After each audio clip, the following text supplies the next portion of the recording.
오늘 이제 국민의힘 얘기부터 좀 해볼게요. 국민의힘 서울 중성동을 경선에서 이해운 전 의원이 하태경 의원을 꺾고 공천을 받았는데요. 이제 하태경 의원이 일단 이제 수학적으로 믿기 어려운 결과다. 원데이터 공개하라고 반발하는 상황인데 이제 지금 서울시 선거관리위원회가 이 서울 중성동을 맞아요. 경선 여론조사 거짓 응답 의혹 등에 대해서 이제 신고가 접수돼서 사실관계 확인에 나선 거죠. 네, 그러니까. 휴대전화 이제 포렌식까지 했다라는 거예요. 그러니까 이게 단톡방이 있었는데 이해운 의원 지지방 여기에서 이제 이런 것들이 나왔는데 크게 이제 두 가지입니다. 무슨 얘기냐면은 하나는 이번에 여론조사가 일반 국민 여론조사 80 그리고 당원 조사 20 이렇게 됐잖아요. 그런데 이게 규정이 어떻게 돼 있냐면은 당원이면은 내가 국민의힘 당원이면은 일반 여론조사에는 응답을 못 하게 돼 있어요. 그래서 당원 여부를 물어봅니다. 당원이십니까? 네, 그러면은 아니요, 이래야 되는 거죠. 일반 여론조사 그냥 내가 국민의힘 지지자라면은 거나 무당층이면 응답을 할 수가 있는데 민주당 지지자는 빼야 되니까. 그런데 내가 당원이라고 하면은 대상이 아닌 거예요. 그런데 여기에서 이제 전화번호를 돌린 거예요. 이 단톡방에서. 그래가지고 2번으로 오는 거는 일반 국민 여론조사, 2번으로 오는 거는 당원조사. 이렇게 되니까 만약에 일반 국민 여론조사로 오면은 내가 당원이 아닌 척하고 응답을 하세요라고 이렇게 얘기를 했고, 네. 거기에는 그렇게 이제 그런 내용들이 이제 다수가 이제 공유가 됐다라는 거고, 또 하나는 이제 나이대를 속여라라는 거예요. 그러니까 나도 60대인데 30대로 한번 응답했어. 이렇게 얘기를 하고 목소리에 늙은 목소리가 아니라 젊은 목소리에 자신 있는 분은 20대 행세 좀 해라. 왜냐하면은 20대가 진짜 안 잡히거든요. 표집이 잘 안 되니까. 표집이 안 돼요. 그러니까 응답 전화를 안 받아버리는 경우가 많으니까 어떤 여론조사든 다 20대가 좀 어렵습니다. 그런데 이제 이게 안 잡히니까 하는 건데 이게 정동영 후보도 사실은 이거를 구두로 이렇게 얘기를 해가지고 논란이 돼서 좀 경고도 받았잖아요. 민주당에서. 네. 근데 이거 같은 경우에는 단톡방에 지속적으로 여러 차례 이게 올라왔다는 겁니다. 그리고 그 단톡방은 이해운 의원이 모른다라고 했는데 그 단톡방을 확인해 보니까 그 이해운 의원이 거기에 1번으로 초청이 됐고 그리고 거기에서 자기 지인들을 본인이 불렀고 그런 정황들이 이제 다 나왔다라는 거예요. 그래서 하태경 의원 측 얘기는 이게 좀 심각하다. 일단은 국민의힘 규정상으로 보면은 부정경선이면은 이건 아예 후보 자격을 이제 박탈해야 된다라는 겁니다. 그래서 당이 이제 어떻게 조치를 할지를 봐야 되는데 이게 진짜 제가 좀 약간 계산을 해봤어요. 무슨 얘기냐면은 이게 만약에 그러니까 부정경선 자체도 있어서는 안 되지만은 예를 들면은 이게 막 격차가 막 20%포인트 차 나고 막 이러면은 이게 어떻게 묻어갈 수도 있거든요. 근데 이게 제가 계산해 보니까 어떻게 나왔냐면은 하태경이 최종적으로 50.87, 이해운이 52.58이에요. 그러니까 0.7%포인트, 0.71, 0.7%. 근소한 차이였네요. 자, 그러면 이게 무슨 얘기냐면은 1000명을 조사를 하면은 7명만 하태경 원래 지지했던 사람이 다른 이해운 지지자가 와서 그렇게 응답을 하면 7명으로 이게 뒤집힌다는 겁니다. 7명. 근데 하태경 의원 측 얘기로는 의원실 물어보니까 이거 3명으로 뒤집힌 것 같다. 3명. 예, 왜냐하면은 이게 이제 일반 여론조사랑 이렇게 당원 여론조사가 있잖아요. 그러니까 그거를 자기네들이 계산을 해보니까 단 3명으로 뒤집힌 것 같다. 이렇게 얘기를 해요. 그러니까 좀 많이 3표입니다. 3표. 그렇게 그 주장이 맞다라고. 근데 제가 그냥 산술 계산해도 그냥 7명만 움직이면은 이게 뒤집혔다라고 본다면 이게 좀 약간 심각하다. 그것 때문에 원데이터를 공개해달라. 좀 더 이게 제대로 표집이 되는지 이런 것까지 다 보겠다. 이런 의미가 그렇죠. 되는 그러니까 건가요? 그 사람이 정말로 당원인데 일반 국민 여론조사에 자격이 없는데 했는지 이런 것들을 다 보겠다라는 건데 하태경 의원 쪽 얘기로는 이거 다 보려면은 시간 다 그리고 경선 끝난다. 그러니까 총선 끝난다. 그러니까 이건 당에서 이건 좀 조치를 해줘야 된다라고 이제 얘기를 하고 있고 이영 전 장관, 이영 후보도 어제 특정인 얘기를 하지 않았지만은 이거 엄정하게 처리해야 된다. 이렇게 좀 성명도 발표하고 그런 상황이에요. 장 소장님은 네, 하여튼 부정선거에 여러 가지 일들이 벌어졌다라고 하면 당에서 조치를 빠르게 해야 될 것 같고요. 선관위 조사는 시간이 너무 많이 걸릴 것 같다라는 좀 생각이 들고 그런데 참 그러니까 첫 번째 1차 조사, 2차 조사가 있을 거 아니에요. 네. 그거를 그러면 1000명이 누구를 처음에 지지했고 누구를 2차에서는 지지했는지 다 비교 검토해야 되거든요. 그게 상당히 좀 쉽지가 않을 것 같고 그냥 A라는 사람이 나는 이영을 지지했는데 1차 때는 나 2차 때는 이해운 의원 지지했다. 그래서 1차 때 이영원 지지했던 사람들의 90%가 이혜훈 의원을 지지했어요. 그걸 어떻게 밝혀낼 거냐고요, 그거를. 나는 뭐 지지했어요. 그럼 어떻게 할 거냐고요. 그래서 참 이런 것들은 조사하기가 참 어려운데 당에서 그냥 이혜훈 의원 측이 저러한 부적절한 문자를 돌렸다고 해서 공천을 취소할 것이냐. 그거는 좀 상당히 고심할 것 같아요. 근데 저 이혜훈 의원께 좀 드리고 싶은 말씀은 뭐냐면 경선에서 어쨌든 이겼잖아요. 근데 자꾸 방송에 나와가지고 하태경 후보에 대해서 상당히 폄하하고 대선은 안 되는 후보라는 식으로 계속 좀 공격을 하더라고요. 그 점은 좀 승자로서도 적절치가 않고 하태경 후보를 지지했던 국민의힘 지지층이나 중도층을 흡수해야 선거에서 이길 수 있지. 하태경 의원 나쁘다고 하면은 그분들이 하태경 지지했던 지지자들이 이혜훈 의원 지지하겠냐고요. 그래서 이거는 선거 전략이나 인성 면에서도 이래서는 안 된다라고 말씀을 드립니다. 기록진님이 장 소장님 이혜훈 의원 보좌관 출신이라 난처하시겠네요. 어디가 좋지? 댓글로 다 알아 요즘은. 댓글로 이 말씀을. 제가 2008년부터 9년까지 한 네. 1년 정도 오래됐죠? 2008년이면. 네. 근데 요거는 이제 그 국민의힘 당의 입장이나 이제 상황을 좀 설명을 드려야 될 것 같은데 이제 장동영 사무총장이 면밀히 보고 있고 후보자가 관여했는지 보고 있다라는 건데 이거 관여했는지 안 했는지를 언제까지 들여다볼 수는 없고 결단을 내려야 되잖아요. 이게 그렇죠. 딜레마예요.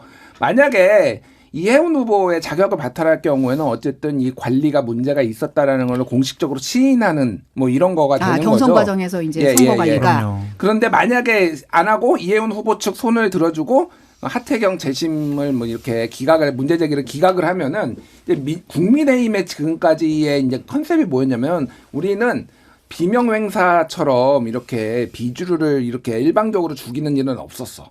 라는 거가 있었잖아요. 그러니까 본인들이 이제 주장을 그렇게 해왔잖아요. 우리가 어쨌든 굉장히 모두에게 기회를 줬어라는 건데 이게 딱 프레임이 뭐냐면은 비윤이라서 이렇게 저격당했고 이거를 당해서 비호한다. 이 문제를 이거를 묵살하고 넘어간다. 친윤이었으면 이렇게 했겠냐. 이게 딱 거기에 이제 갇히게 될 가능성이 높아요. 그러니까 소위 말해서 공천을 잘했다, 관리를 잘했다라고 여론조사해 보면 상당히 조금 더 높게 나오잖아요. 국민의힘 쪽이 그게 다 상쇄될 가능성이 상당히 높아요. 그래서 되게 딜레마적인 상황이다 이게.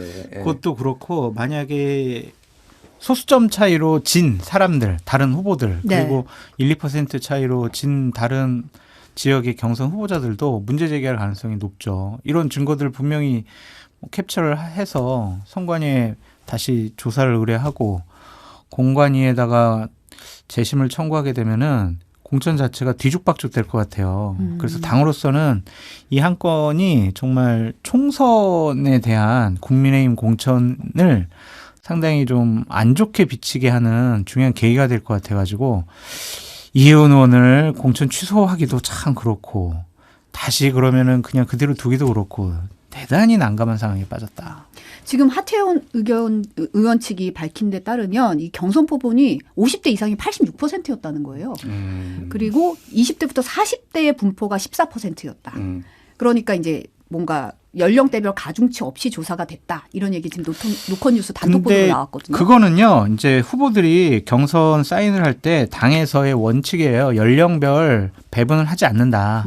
그냥 우리가 다 조사한다. 이런 거를 처음부터 알고 있었기 때문에 그 부분 가지고 문제 삼기는 좀 어렵지 않나라는 생각이 듭니다. 이 부분 좀 더 어떻게 진행될지 좀 봐야겠네요. 당에서 네. 이제 들여다보겠다, 면밀히 들여다보겠다 했으니까. 그리고 이제 대전 서구갑에 국민의힘 공천받은 조수연 예비후보가 과거 일제 강점기와 관련해 SNS에 쓴 글이 논란이 되고 있습니다. 이제 이분이 검사 출신 변호사인데 변호사 시절이었던 지난 2017년 8월 광복절과 국치일이라는 제목의 글에서 봉건적 조선 지배를 받는 것보다는 일제 강점기에 더 살기 좋았을지 모른다. 망국의 제일 책임은 누가 뭐래도 군주인 고종에게 있다. 이완용이라고 한다면 군주의 책임을 신하에게 떠넘기는 것이라고 적은 것이 드러났습니다. 놀랍지 않아요. 솔직히 얘기하면은. 놀랍지 않다. 예. 그러니까 이 보수정당 국민의힘 계열에서 친일 뭐 이런 얘기들이 심심치 않게 하잖아요. 이게 그러니까 소위 말해서 뉴라이트 역사관이 이제 본격적으로 이제 제기되면서 그런 거거든요. 그래서 쉽게 얘기를 하면은 이제 일제가 대한민국을 이제 강점하면서 대한민국을 발전시켰다. 뭐 이런 이제 역사관을 가지신 분들이 상당히 많이 보수 쪽에 유입이 됐고 없어요. 뭘 없기는. 그 이용훈 교수가 주장하는 거지 뭐 식민지 근대화론에 그렇게 찬성하는 보수우파 사람들은 극소수고. 극소수야? 네. 정말? 아, 그럼요.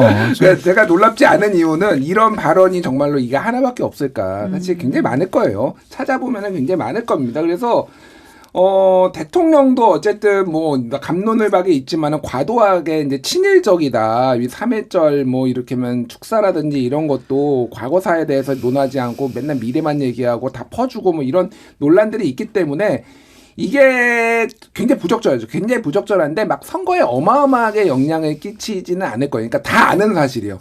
저 정당은 원래 저 정당에는 저런 사람들이 굉장히 많을 거야라는 게 약간 선반영된 느낌? 그런 것들이 좀 있기는 할 거예요. 예. 근데 이게 사과로 끝날 일인가 그 생각은 듭니다. 예. 대단히 부적절하고 잘못된 분의 발언이라고 생각이 들고요. 이런 분이 공적인 일을 할 자격이 있을까라는 좀 생각이 듭니다.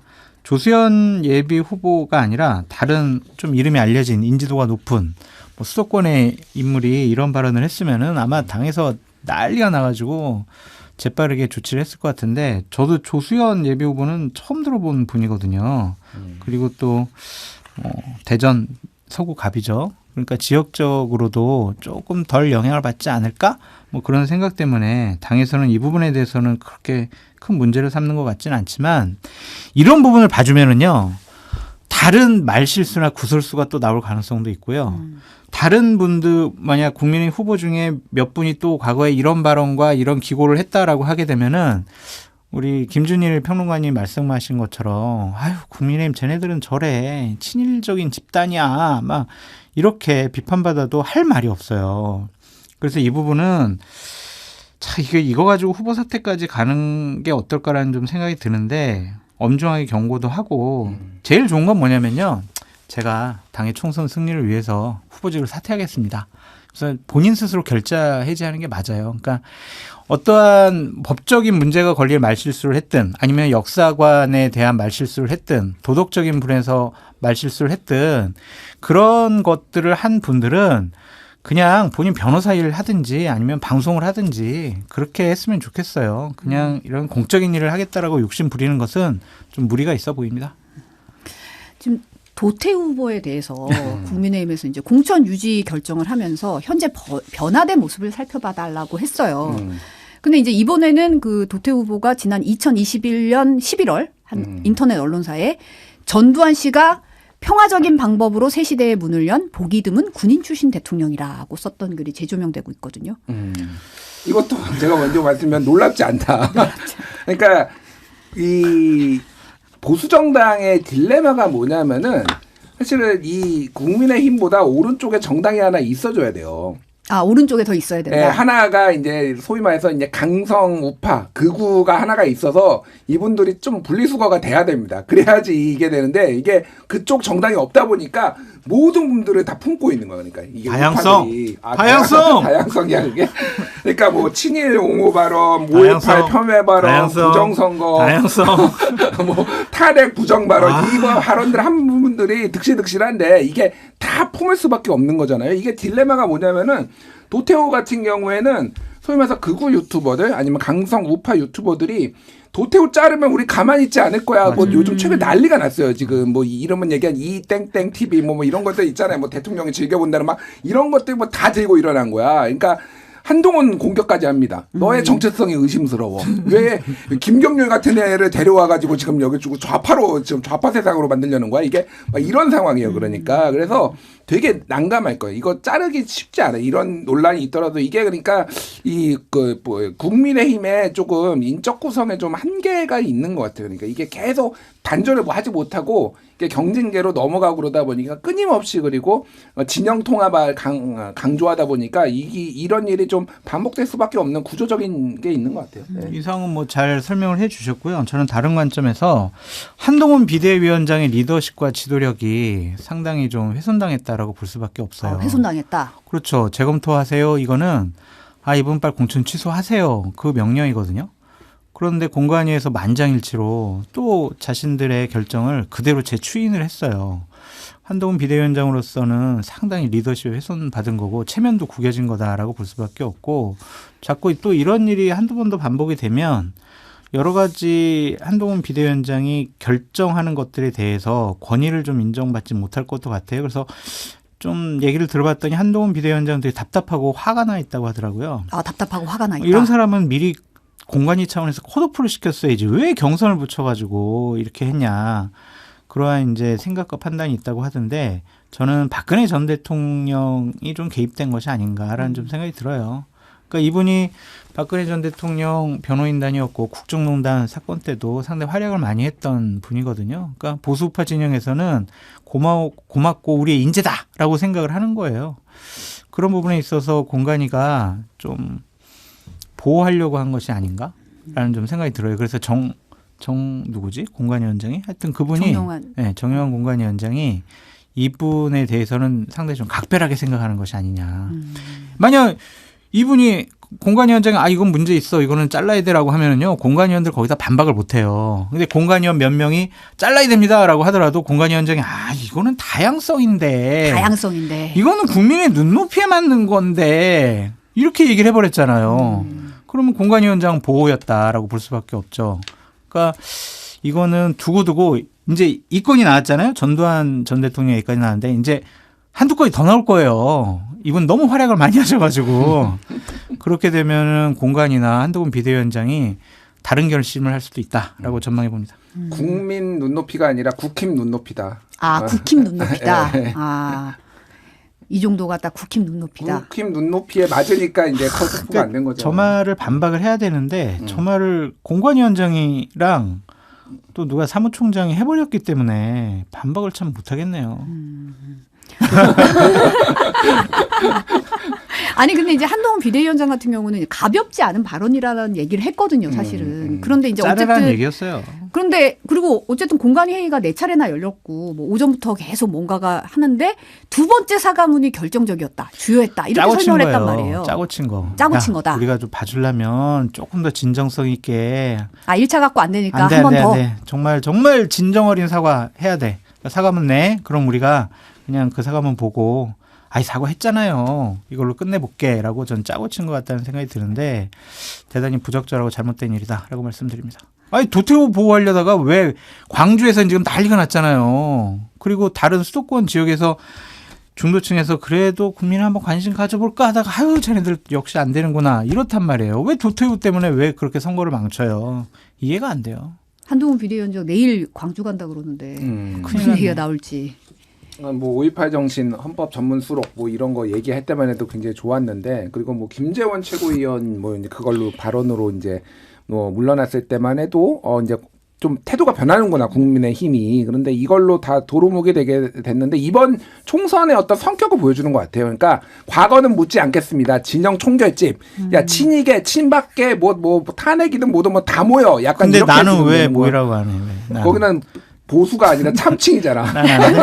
참칭이라서 안 되는 거. 참칭은 척결 대상이야. 내가 보기엔. 어쨌든 그러니까 그런 거고 진보 소위 말해서 민주당 계열도 이제 조국의 강이든 뭐든 다 집결해 약간 이런 진영 총결집의 성격을 보여주는 상징적인 사건 같아요. 근데 내일 한동훈 비대위원장 광주 갈 때 더 곤혹스러운 일이 있을 수가 있어요. 뭐냐면 오늘 김재원 의원이 공천되느냐 마느냐가 오늘 발표가 되거든요. 김재원. 그러면 김재원 의원도 공천을 받아. 경선을 통해서라도. 김재원 도태우를 공천을 딱 준 국민의힘 비대위원장이 가서 5.18에 대해서 어떠한 말을 하더라도 광주에 계신 분들이 과연 그 진정성을 제대로 받아들일 것이냐. 좀 난감할 것 같다는 생각이 드네요. 지금 최강주사님이 장해찬 후보는요? 라고 하셨는데. 남교예찬? 네. 이제 오늘 개혁신당 같은 경우는 이제 누군지 특정하진 않았지만 국민의힘 막장 공천의 끝은 어디인가라면서 급기야 서울 시민의 교양 수준은 일본인 발톱의 때만큼도 따라갈 수 없다는 후보를 공천했다고 비판했는데 이제 이게 이제 12년 전에 SNS에 올린 글이라는 거잖아요. 장해찬 후보가. 그러니까 이미 최고위원 후보에 뛰어들 때 SNS 글이 상당히 많이 공개가 돼가지고 그때 이제 불법으로 드라이브를 과속을 해서 뭐라고 하지? 그거 운전을 했네 이런 거 다 나왔잖아요. 내가 보기에는 당시에 특히 이제 이준석 지지자들이 장해찬 후보 되게 싫어하거든요. 그래서 모든 페이스북에 다 캡처를 해놓은 것 같아요. 그러다가 12년 전까지 다 이제 아카이브가. 그러다가 곡감 꺼내듯이 하나씩 지금 계속 꺼내는 것 같아, 내가 보기에는. 그래서 이게 만만치 않아요. 그래서 사실 이제 그러니까 난교 뭐 이렇게 난교 외찬이라고 불렀는데 난교를 하더라도 뭐 이제 전문성이 있으면 봐줘야 된다. 뭐 이거는 저는 당연히 지지하지 않지만은 이거는 이제 특정인을 공격하거나 뭐 역사관 자체가 문제가 있거나 뭐 이런 거는 아니라서 그냥 뭐 제정신인가 뭐 이런 생각은 드는 건데 이게 이제 쌓이기 시작하면은 이게 같이 이제 이게 좀 이게 뭐라고 비판을 받을 소지가 많은 것 같아요. 그래서 옛날에 2012년에 장해찬은 이명박도 비판하고 박근혜도 비판하고 다 비판했는데 저 열혈 청년 정치인이었는데 지금은 어떻게 이렇게 윤석열 대통령에 착 붙었을까 그 생각이 들더라고요, 저는. 네. 대단히 부적절하고 잘못된 발언들을 많이 한 것 같아요. 저도 이제 다 살펴봤는데 그것과 관련해서 국민의힘 쪽에서 그렇게 문제 없다라고 생각을 한 거니까 경선에 붙여주고 컷오프 안 시킨 거겠죠. 도태우 변호사를 그러한 말 실수와 구설수로 인해서 공천 취소를 하지 않은 게 장해찬 후보를 위해서 그랬다는 것이 아니냐라는 일각의 분석도 있어요. 도태우도 이렇게 되면은 장해찬은요? 하면 어떡할 거예요? 그래서 여기서 도태우에서 그냥 끊어보려고 했던 것 같은데 그러면은 국민의힘은요, 민주당에서 말실수하는 분들 비판을 할 명분과 자격이 없는 거예요. 자기네들은 아무런 조치하지 않고 민주당에 대해서 말실수하고 구설수하는 사람들은 자격이 있냐 막 어떻게 할 거냐고요. 더 세게 해야지. 말실수를? 그러면 아니 그게 아니라 말실수 공격을 네, 왜 그러냐면은 독인 객인으로 만들어야 돼요. 전략적으로. 쟤들도 우리도 뭐 잘못한 게 있지만은 쟤들도 문제가 많아. 이렇게 하는 게 원래 이 양 정당의 유구한 전통이었어요. 그래서 더 강하게 공격을 할 겁니다, 제가. 그래서 어쨌든 뭐 장해찬 후보야 이런 얘기를 들어야 되는 국민들은 어떡하냐고요. 짜증나죠. 그렇죠? 네. 뭐 부산 좋은 지역에 출마하니까 당선될 가능성이 높은데 이것 때문에 영향받는 수도권 표심 박빙 지역 그분들은 정말 가슴을 치면서 이것도 대체 어떻게 해야 되나 그럴 것 같아요. 한탄할 것 같아요. 김근식 교수한테 물어봐야 돼 이런 거는. 전화 연결해 볼까요? 한번 물어보고 싶네요. 네. 이제 국민의힘 총괄 선대위원장 선대위원장 이제 한동훈 위원장 원톱 체제로 출범을 했는데 이제 안철수 의원, 나경원 전 의원, 원희룡 전 국토교통부 장관 이제 어떻게 보면 레로라는 스타급 정치인들을 이제 좀 공동 선대위원장으로 내세웠어요. 이제 좀 보시기에 장 소장님 보시기에는 이제 이 국민의힘 선대위 체제 어떻게 평가하시나요? 공동선대위원장은 아무 역할을 못 해요. 그냥 이름 올려놓은 거예요. 여기 보면 이제 또 나중에는 뭐 명예선대위원장, 뭐 상임선대위원장 해가지고 선대위원장 너무 많더라고요. 다 그냥 이렇게 자리 하나씩 다 드려요. 예우 차원에서. 그분들은 그냥 페이퍼상에 선거를 치르는 분들인데 그 선거 치를 때 세 개의 중요한 조직이 있습니다. 세 개의 중요한 조직. 네. 네. 총괄선대위원장 제일 중요하고요. 총괄선대본부장 중요하고요. 총괄상황실장이 중요해요. 이 세 개의 축이 선거를 다 치러요. 근데 그 중에서도 가장 중요한 것은 총괄선대본부장하고 총괄상황실장이거든요. 근데 이번에 국민의힘의 총괄선대본부장을 보면 장동혁 사무총장이에요. 네. 2012년 6월 달에 당선돼서 오신 분인데 이분 판사 출신이거든요. 큰 선거를 치러본 적이 없어요. 그게 전 가장 큰 문제예요. 총괄선대본부장이 정말 실무진으로부터 다 보고를 받고 이제 선거 전략 어떻게 하고 뭘 어떻게 해야 될지 결정하는 사람이거든요. 전체 판세를 조율하고 이제 결정을 해야 되는데. 왜냐면은요. 선대위원장은 막 지역 다니면서 유세하러 다니고 막 하느라고 바빠요. 그래서 선대본부장이 거의 정권을 가지고 모든 걸 다 결정을 해요. 예산 집행, 인사, 선거 캠페인 다 이런 거 하는데 과연 장동혁 위원장이 이걸 해보지 않았는데 할 수가 있을까라는 것과 여기가 서천 보령 지역구거든요. 네. 2022년 총 대선 후에 국민의 분위기가 가장 좋을 때 여기에 6월 달에 보궐선거로 당선이 되셨는데 그때 1,600표 차이로 당선된 분이에요. 1,600표 차. 박빙 지역이에요. 그러네요. 그런 분이 그러면 총괄선대본부장은 당사에서 선거 기간 내내 솔직히 예전에 선대본부장은요. 야전 침대 놓고 당사를 떠나질 못해요. 그 정도예요. 그 정도로 결정할 것이 많아요. 모든 걸 다 보고 오면은 다 처리해야 되니까. 그러면은 보령 서천 지역은 괜찮을까? 이분 당선되는데. 본인 지역구도 챙겨야 되는데. 네. 그리고 또 하나는 이제 총괄 상황 실장인데 여기 상황실장은 이만희 의원, 부실장은 정희용, 홍석준, 주진우예요. 여기 문제점이 뭐냐면요. 총괄 상황실도 모든 상황을 정확히 판단하고 실무적으로 판단하는 1차 기관인데 다 대구, 경북, 부산 있는 분들이 총괄 상황실에 4개의 중요한 직책을 다 맡고 있어요. 이건 말이 되느냐라는 것과 이만희, 정의용, 주진우 이분들 다 지역구 출마해야 돼요. 홍석준 의원 같은 경우는 컷오프 됐으니까 이제 이분이 종합상황실의 상황실장 역할을 할 텐데 네. 이분도 이 큰 선거를 치러본 적이 없어요. 한동훈 총괄선대위원장, 본부장, 총괄상황실장 큰 선거를 치러본 분들이 한 분도 없어요. 한 명도 없어요. 그리고 다 지역선거 나가야 돼요. 선거 누가 치르죠? 이게 그냥 원만하게 분위기 좋을 땐 괜찮은데 막 위기가 나오고 뭐 여러 가지 부적절한 일들을 정리하려고 할 때 과연 재빠르게 발빠르게 정확한 판단을 할 수 있을까라는 걱정이 들더라고요. 정말 정확한 지적이에요. 사실 뭐 근데 이제 누구나 다 이제 초짜의 시기가 있었으니까 다 경력직만 뽑으면은 그러면 신입은 누가 뽑냐 뭐 이런 그렇죠. 얘기도 있잖아요. 네. 그러니까 뭐 맡겨보는데 너무 그래도 진용 자체가 좀 중심축을 잡아줄 사람이 없는 건 맞고 그래서 제가 사실은 이거를 타개할 만한 인물이 한 명을 추천드릴 수 있습니다. 누굽니까? 누군가요? 장성철. 농담이 아니라 네. 자 장성철 소장님이 모셨던 분이 그러니까 같이 일했던 분이 김무성 당대표도 했고 PK잖아요. 이해운 수도권도 알아요. 심지어 그 전에는 이부영 의장, 이부영 의원하고도 같이 일했어요. 그러니까 중도 뭐 진보 쪽의 표심까지 다 아는 분이에요. 이분이 완전 전략통입니다. 그러니까 장성철을 빨리 데려가서 안 치면은 이게 다 된단 말이야. 지금 다 정리가 되는데. 다 되는데 안 돼. 드럼통에 들어가야지. 거기 갈 때 드럼통 들어갈 위기야. 제가 보기엔. 당사에서 드럼통에 들어가서 선거를 지휘하면 안 될까요? 그러니까 이게 되게 문제예요. 그러니까 총괄 상황실이라는 데가 전국에 판세를 놓고 쭉 그림을 그려야 되는데 이분들이 다 영남 지역 분들이니까 상대적으로 수도권의 민심이나 이런 것보다 영남 지역을 더 많이 신경 쓸 가능성이 있어서 이거는 보충이 꼭 필요하다라고 말씀을 드립니다. 고언을 해주셨고. 근데 이제 이 일각에서는 한동훈 위원장의 효과가 좀 이제 정체 국면으로 들어온 선게 아니냐 이런 지적도 나오고 있어요. 뭐 물론 지연 유세 갔을 때 사람들이 많이 모여들고 모여요. 하지만 네. 이게 중도층, 그렇죠. 외연 확장 이런 효과는 좀 피로감을 느끼는 거 아니냐 이런 얘기도 나오거든요. 이게 그러니까 여러 언론에서 나서 이게 제가 제일 먼저 본 게 아마 중앙일보가 며칠 전에 쓴 것도 있고 지금 한겨레에서 쓰고 문화일보도 쓰고 지금 많이 쓰고 있거든요. 이거는 그냥 지표로 나오는 거예요. 쉽게 얘기하면은 국민의힘이 정권 그 지지율이 계속 상승하고 정권 심판론과 정권 지지론이 거의 붙었던 때가 있거든요. 근데 다시 벌어졌어요. 제가 정확한 수치는 말씀 안 드리겠지만 대체적으로 10% 한 11% 포인트로 대부분의 여론조사가 다시 격차가 벌어지기 시작했습니다.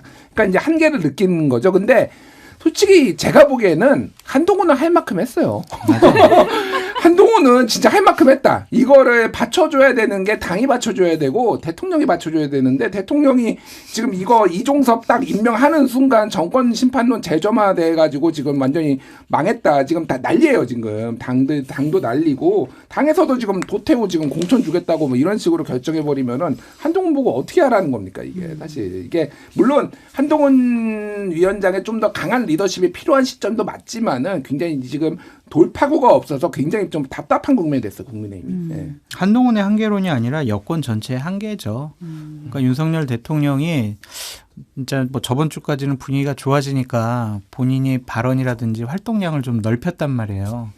그러니까 그러한 자신감에 대해서 여러 가지 좀 부적절한 일들도 많이 벌어졌고 이종섭 뭐 호주 대사 임명 등 그런 것들에 대해서 한동훈 비대위원장이 어떻게 대통령과 단판을 짓든지 아니면은 좀 당에서 제대로 된 건의를 하든지 해서 돌파를 해야 되는데 그거는 상당히 좀 부담스러워하는 것 같아요. 그러니까 이러한 것들이 한동훈 비대위원장의 어쩔 수 없는 한계이긴 하지만 혼자만의 책임은 아닌 것 같다. 김준일 평론가님 말씀 잘해 주셨듯이 한동훈 비대위원장은 할 만큼 했어요. 진짜 정말 정권 심판을 희석시키는데 대단한 노력을 많이 했었는데 결국에는 정권 심판론을 다시 부채질한 게 윤석열 대통령이에요. 그러니까 이게 참 한동훈 비대위원장으로서는 환장할 것 같아요, 진짜. 지금 국민의힘 후보들 사이에서도 이게 지금 사실 이종섭 전 장관에 대한 호주 대사 임명에 대해서 악재라는 반응이 잇따라 나오고 있어요. 뭐 지금 국민의힘으로 후보로 출마한 이상민 의원 같은 경우는 대사 지명 철회해야 한다. 그럼요. 뭐 이런 얘기 나오고 조정훈 의원도 총선 이후에 출국했으면 어떻겠냐는 아쉬움을 나타냈거든요. 뭐 안철수 의원도 국민이 납득할 수 있는 설명이 필요하다. 이런 입장 밝혔는데 그러면 뭐 이제 악재라는 데는 다들 동의를 하시는 악재죠. 것 같고 네. 어떤 영향을 미칠 것 같아요? 총선에서 정권 심판론 다시 나오는 거죠. 와, 이게 정말 이재명 당대표가 제대로 된 리더십 없는 것 같고 욕심만 있는 것 같고 사천 자기 사람 챙기는 것 같고 야, 민주당도 이거 문제 많은데 이거 민주당 찍으면 안 되겠는데 이렇게 생각을 했다가 이런 일들이 이제 이종섭 호주 대사 일들이 벌어지니까 와, 국민의힘에 다수당을 주고 과반수 의석을 주면은 윤석열 대통령이 이거 권력을 어떻게 남용을 할까, 행사를 할까, 국정 운영 어떻게 될까 이런 걱정이 이제 국민들 머릿속에 상기시키는 거잖아요. 이미 부정적인 이슈가 됐고 이 부분을 처리하지 않고 그냥 그대로 두게 되면은 총선 이것 때문에 폭망할 수도 있다라는 생각이 듭니다. 저는 어제 이제 폴리뉴스에서 이제 총선 한 달 전 전망해가지고 장 소장님이나 뭐 이종근 평론가, 뭐 차재원 교수 이렇게 해서 4명이서 했거든요. 가장 이번 총선에 지금까지 해서 가장 결정적 장면으로 이걸 꼽았어요. 그러니까 이종섭 장관 출국을. 왜 그랬냐면 아까 얘기했듯이 정권 심판론을 재점한 거가 맞는데 이게 느낌이 뭐냐면은 오만하다. 아, 오만하다. 그러니까 이게 선거에서 특히 이게 오만하게 비춰지면은 굉장히 타격을 많이 입거든. 심판하고 싶은 욕구를 불러일으키는 거예요. 그러니까 그게 야당이 됐든 여당이 됐든. 네. 근데 대통령이 쉽게 얘기하면 제가 이제 몇몇 분들 만나면은 약간 국민을 개돼지로 하는 것 같은 느낌. 이런 약간의 이게 뭐래 황당하다보다 분노를 느끼더라고요. 이걸 우리를 뭘로 보길래 이게 피의자를 도피시켜? 약간 이런 느낌이에요. 그래서 아주 결정적인 제가 보기엔 패착이 지금 된 것 같아요. 이게. 예. 윤재호 원내대표 같은 경우는 오늘 근무지만 해외다. 거주가 아니다라고 표현을 했고 지금 YTN 단독 보도에 따르면 대통령실이 임명 철회 없다. 복수의 대통령실 관계자들이 철회할 일 없다. 그게 윤통 스타일이죠. 공수처 야당 언론의 정치 공작이다. 라는 입장을 냈다는 거예요. 이렇게 하면 총선에 유리하냐고요. 그러니까 그거를 뭐든지 지금 이 시점에는요. 국정 운영의 초점은 총선에 유리하냐 불리하냐 그걸로 판단을 해야 되는데 대통령의 고집과 신념을 지키는 것이 더 중요하다라고 판단한 것 같습니다.